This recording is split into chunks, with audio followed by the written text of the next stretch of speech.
What was I doing last video?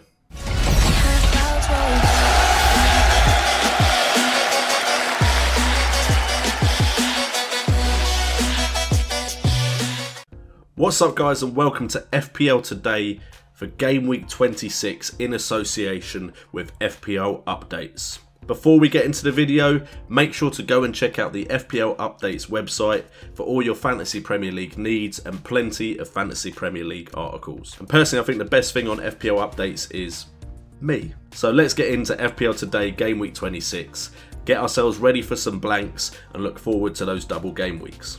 And that's right, this is an FPL alert. I've already said it before, blanks and double game weeks are coming.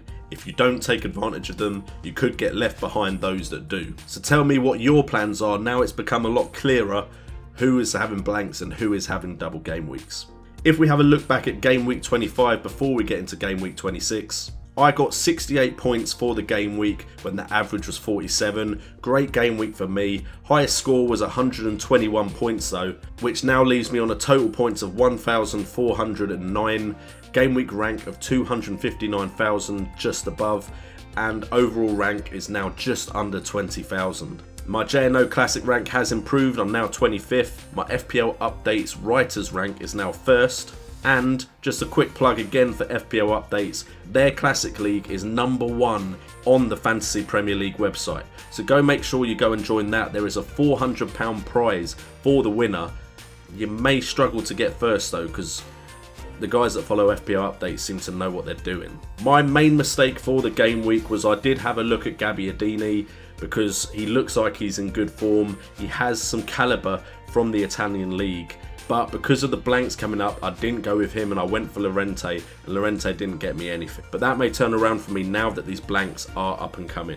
Of course, in the comments down below, I want you guys to tell me how your game week went. Was it green arrows? Was it red? What did you do right and what did you do wrong? Let me know down below. As far as my classic and head-to-head leagues, only 7 green arrows. But it's hard to get lots of green arrows when you're already at the top. Wow, I'm full of myself. And now, as always, we look at the Dream Team of the week, and the Dream Team would have got you 142 points. 3 Swansea players in defence, so don't get too excited about those defenders, because I doubt Swansea will be that defensively strong against everyone. They were playing Leicester, and as everyone knows, Leicester this season are not the Leicester of last season by any big stretch of the imagination. Sanchez also finally had a double-figure game week. He seemed to be the only player that really cared in that game when I watched it.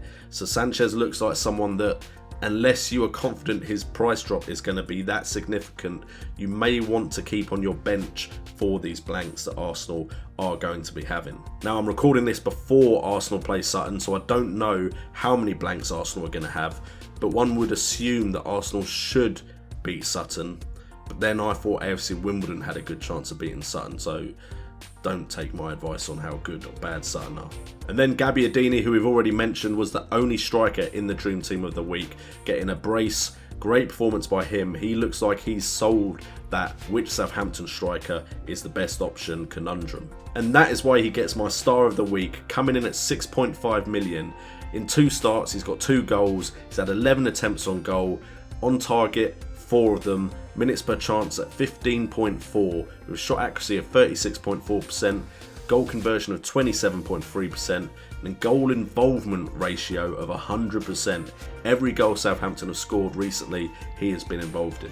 Now we move on to the hot list as we look at players that I think you should be considering for your sides because of the fixtures and because of their current form. Of course, you can always leave in the comments down below the players you think should be on the hot list, but we're going to start with the goalkeepers, and the goalkeepers I'm going with, we've got Robles and we've got Ben Foster from last week, but we also now have Jakupovic, as Hull City now look a lot more determined and defensively solid, so they could be getting some points with their defensive performances, and they are cheap.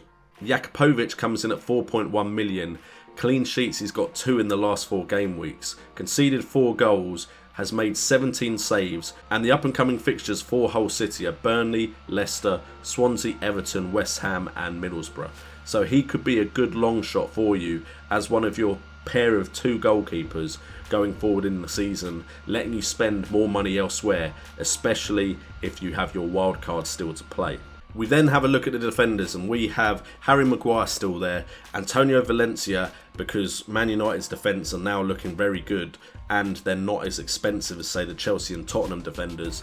But Alfie Mawson comes on the top of the list. Swansea have looked better than they have previously. He comes in at 4.5 million, so he's cheap enough that you can spend money elsewhere. And so far in the last 4 game weeks, he's had 1 clean sheet, conceded 5 goals, but he's scored 2 and has had 8 attempts on goal in total. On target only 2, but that's a lot of attempts for a defender. The only downside is the next fixture is against Chelsea, but then they have Burnley, Hull, Bournemouth and Middlesbrough before a tough fixture against Spurs. Moving on to the midfield, and we are putting Sigurdsson at the top once again, just above Sanchez and Sadio Mane. Sigurdsson is coming in at 7.5 million. He has been involved in a lot of the goals for Swansea this season with a goal involvement rate of 62.5%. And again, the fixtures apart from this game week and the tail end of the 6 fixtures are fixtures that they could get points in, and Sigurdsson got points against Man City, so he has the pedigree to get goals no matter the opposition. And then finally we go to the strikers, and Gabbiadini is going to have his name mentioned a lot this episode. He is at the top of the list above Romelu Lukaku, who is probably going to be the main captain choice for this game week, and Jermaine Defoe. Gabbiadini, like I've already said, comes in at 6.5 million and has had a great start to his life at Southampton. They have Watford, Man United, Tottenham, Bournemouth, Palace and West Brom. So once they pass that Man United and Tottenham game, it looks like they have some nice fixtures up and coming. But you have to be aware that Gabbiadini does have a blank up and coming, so maybe if you haven't got him, don't transfer him in for this game week. So that wraps up the hot list. As always, have your say on the hot list down in the comments below. So we now look at game week 26 and we look at the fixtures. There's only 8 fixtures this game week, so make sure you field a full 11. If you need to take a -4, I'd suggest that you do, just to make sure you have 11 players on the pitch. Just try and make that -4 transfer worth it. The fixtures I'm going to be looking at: Chelsea versus Swansea. This could go one of 2 ways. The likes of Sigurdsson could get some points that people aren't necessarily expecting them to, or Chelsea could cakewalk it, and the likes of Alonso, David Luiz, Diego Costa, Eden Hazard, Pedro and Willian, and Fabregas recently will get you some good points. We have Everton versus Sunderland, Defoe and Lukaku. Goals could be aplenty in this fixture, and everyone is looking at Everton because they don't have any blanks, and Lukaku has been on form and is now currently the top scoring striker in the Premier League. We then have Watford versus West Ham. I feel like I'm repeating myself, but now that Payet has gone, West Ham look a lot better, and Lanzini seems to be involved in a lot of what is good there, along with the likes of Snodgrass coming in and Carroll if he stays fit. There are options there in that West Ham side, and they don't have any blanks. We have Tottenham versus Stoke, and Harry Kane seems on fire at the moment.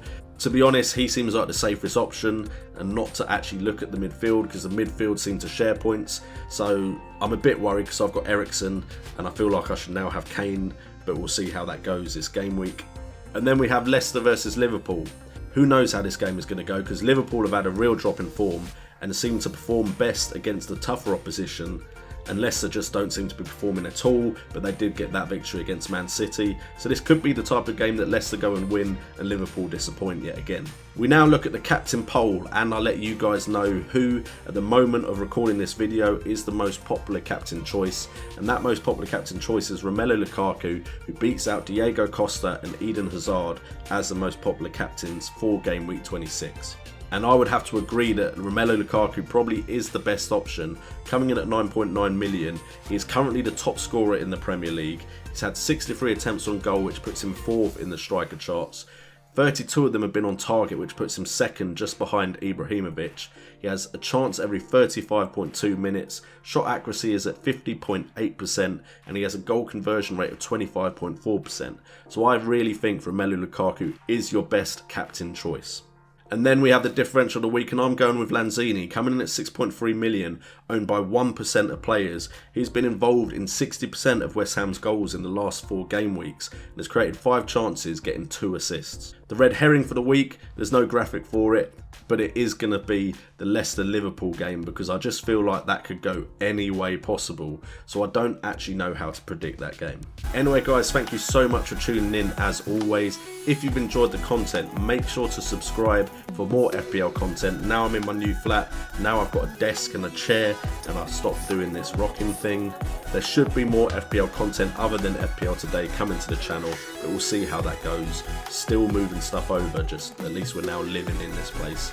So make sure to subscribe, make sure to hit that like button. Let me know your dilemmas in the comments down below. I've been JNO, you guys have been awesome, and remember, it's all about the game.